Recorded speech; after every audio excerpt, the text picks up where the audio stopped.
સીઆઈએસએફના જવાનો તેમજ પોલીસના જવાનોએ સંવેદનશીલ બૂથ મથકોના વિસ્તારોમાં ફ્લેગ માર્ચ યોજી। લોકસભાની ચૂંટણીનો ધમધમાટ શરૂ થઈ ગયો છે।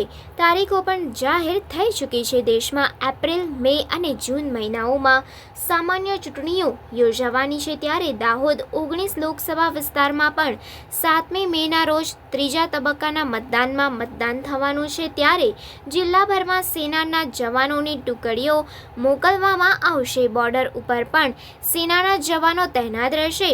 ચૂંટણીની તમામ હલચલ ઉપર ચૂંટણી પંચના અધિકારીઓ, કર્મચારીઓ અને સ્થાનિક પોલીસના જવાનોની સાથે રહીને સેનાના જવાનો પણ બાજ નજર રાખશે।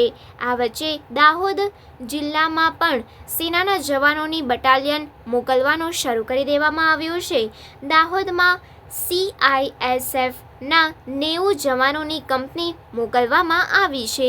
તેમને દાહોદ પોલીસની સાથે રાખી શહેરના સંવેદનશીલ બૂથ મથકોના વિસ્તારોમાં સેનાના જવાનોને સાથે રાખી દાહોદ પોલીસે પોતાનું બળ બતાવ્યું હતું અને અલગ અલગ વિસ્તારોમાં ફ્લેગ માર્ચ યોજવામાં આવી હતી। ત્યારે શાંતિપૂર્ણ માહોલમાં લોકસભાની ચૂંટણી યોજાય તે માટે ચૂંટણી પંચના પ્રયાસો થકી સેનાના જવાનોની કંપનીઓ તૈનાત કરવામાં આવી રહી છે, જેમાં એ ડિવિઝન ટાઉન પોલીસ મથકના થાણા ઇન્ચાર્જ દિગ્વિજયસિંહ પડિયારની આગેવાની હેઠળ પોલીસના જવાનો અને 90 સીઆઈએસએફના જવાનોએ ફ્લેગ માર્ચ યોજી હતી।